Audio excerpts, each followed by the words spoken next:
Welcome everyone, this is Alex for the Coaster Spot, and today we're going to do a complete tour of Halloween Haunt at Dorney Park. Obviously running from September 16th to October 29th this year.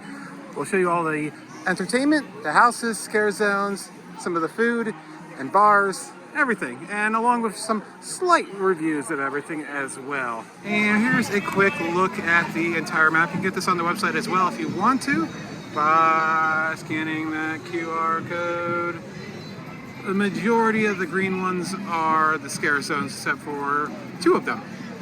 Before we get into the scares, just to let you know, over in Wild Water Kingdom, they do have the Great Pumpkin Fest, which is for kids on Saturdays and Sundays from 11 a.m. to 5 p.m. And here you're going to be able to have a character meet and greet. You're going to be able to do some crafts, arts and crafts, little pedal tractors that go around a little maze. You'll have a hell maze. Some games that they can play, a petting zoo, and a big foam pit. And then there's trick-or-treating as well. So all that can be done up here, right past Talon on Saturdays and Sundays. First off, there is no longer a scare zone right down the midway. And a few little housekeeping things. On Fridays, you will not be able to re-enter at any point, and there's no entry period past 10 o'clock. Also, bags are not allowed. Diaper bags included. It has to be, I believe, below 6.5 inches, 4.5 inches by 2 inches. So like basically a small purse or wallet, that's it. So let's go over to the right and we'll check out our first maze, which is going to be right past the arcade, right in front of Talon's entrance. Unfortunately, it doesn't look like Blackout is going to be open today, but don't need to tell you much because Blackout is the maze that it's going to be completely in the dark. There have some scare actors in there to maybe jostle you, but close your eyes and go through the dark, and that is basically you can experience it by not even going through it. If there's a long line, I highly suggest skipping this one. There is nothing all that great about it unless you just like walking through a dark room. Past the way swinger and to the right of Whitewater Landing is going to be Blood on the Bayou, which we'll come back to after we do the maze, the new maze, but currently is my favorite maze at the park. It is just a really good voodoo down in the Louisiana type of theme. Really, really well done. It's been our favorite. It's been here for a few years now, but this is one of the mazes that I will not be sad if it sticks around for many, many years to come. We have this new food truck here. S'mores and a feeling. You get s'mores, hot chocolate, hot apple cider, and funnel cake fries. So that's going to be right behind the way swinger. And here's the new scare zone this year. Dystopia, which obviously is going to be your post-apocalyptic type scare zone with a character that does not belong in the scare zone. But really cool costumes, I'd say, for some of them. You got some like freedom fighters type guys. And mutated a little bit. He seems to be the king.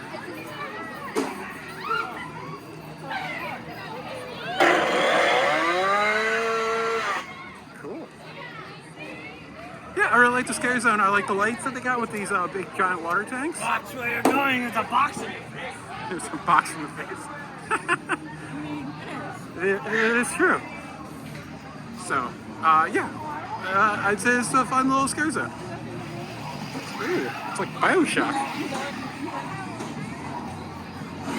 Inside of Dystopia is going to be the Outpost, which is going to be one of two themed bars. You're going to have the blood bag type of cocktails, blood bags, zombie juice, and I want to drink your blood. They have the Haunted Hops, the draft beer that was created especially for the park. Beers are going to be $8.49 and a souvenir mug is going to be $15. The blood bags are $14 and the other one is $12. Right at $6.55 is going to be the Scaremony, which is like kind of a little intro to Haunt. They cut it down way in length. Last year it was very long. It is only 2 minutes long now.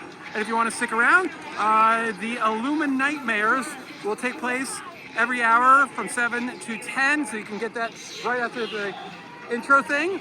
It is 22 minutes long. I would suggest if you are want to see some of it, I would suggest coming up towards the second half, way better. Lots of fire, lots of pyro,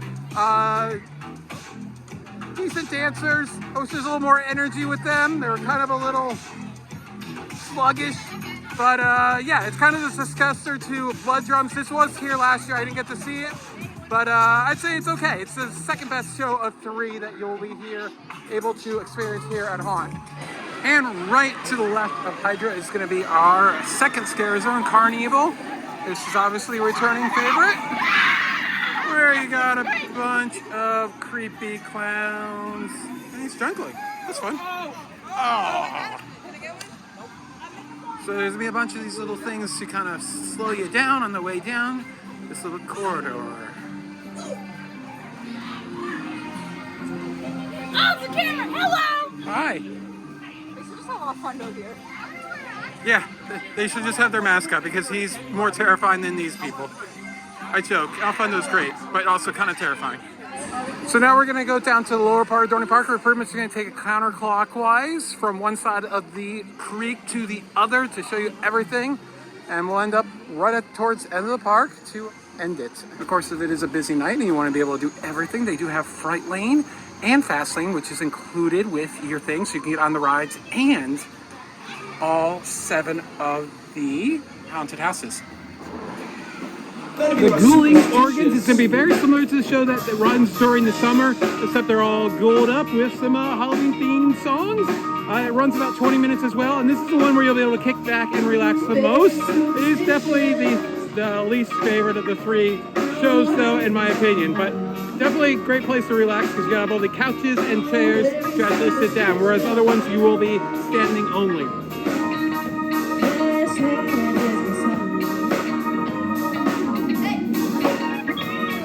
Right past the Demon Drop is going to be the Roadside Stop and Chop. This is going to be the new-ish house this year. I'd call it more of a revamp. So instead of being like inbred redneck hell back in the country, it's kind of the inbred redneck hell on the roadside. So like a roadside attraction that you're going through instead. But a lot of the same props, a lot of the same lines, a lot of the same costumes. So it still has a lot of the same feel as Bloodshed that was here for many, many years prior. But just switched up a little bit. I'd say it's better than just keeping it what it was, but it definitely just felt the same, even though it's kind of new. It's still good though. Definitely one you want to check out.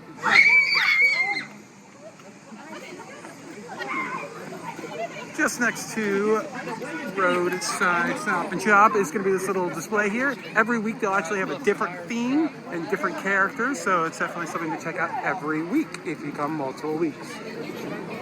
To the right of the Scrambler is going to be the Lair, which is part scare zone, part maze. You go through it kind of like a maze, haunted house, so it kind of feels like a maze instead of a scare zone, but technically it's a scare zone because you're not going to wait any time. You're going to be led through a medieval dungeon where lots of torturing has been done.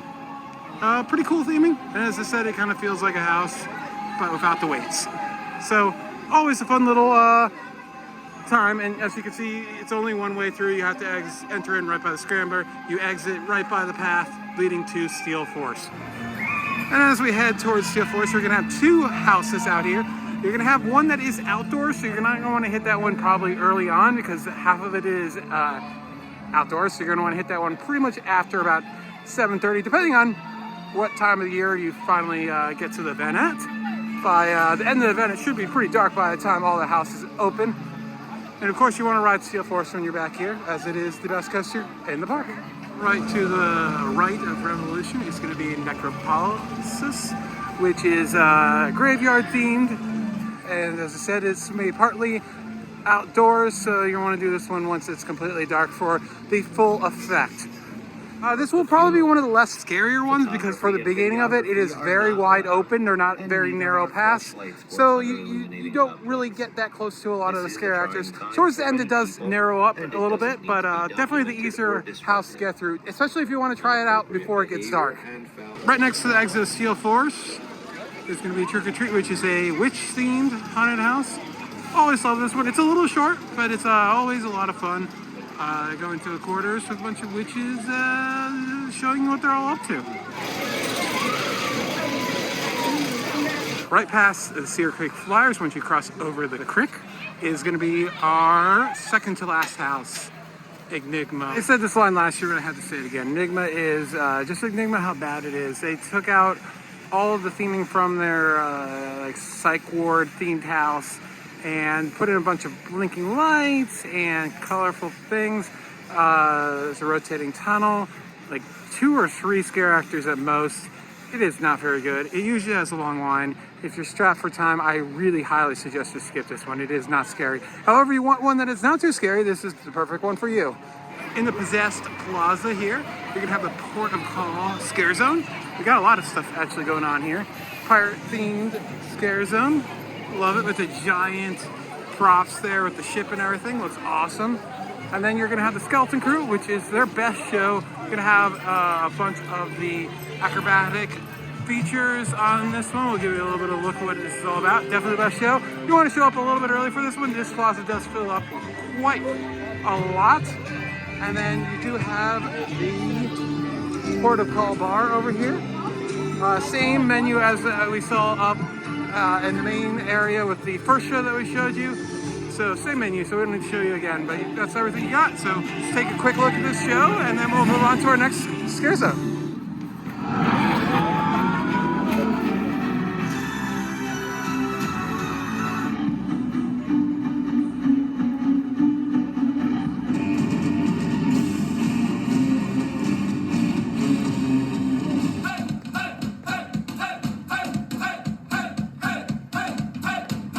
And here's our final scare zone as you head towards the Whip, the Hollow.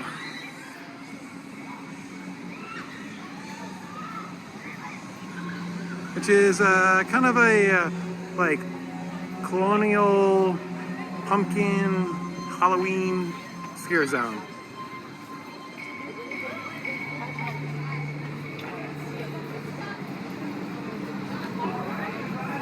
Love the lighting in this one. Wanna be a pumpkin?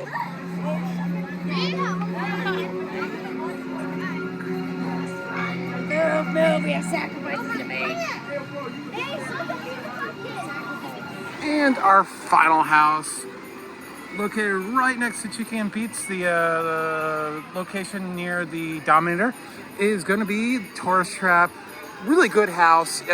It's basically a gentleman who owns this residence who has a lot of collections. The normal stuff, you know, antiques, books, but then he starts to collect people and weird other freaky stuff.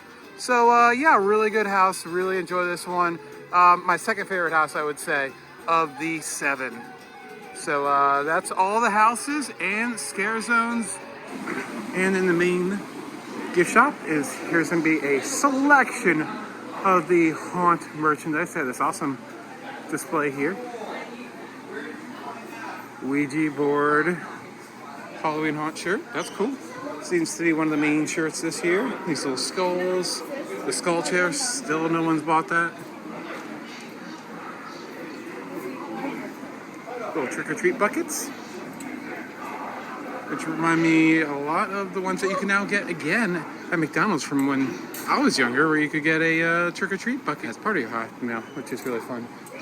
You also have this fairly high-def glow-in-the-dark shirt. I don't know what makes the shirt high-def, but that.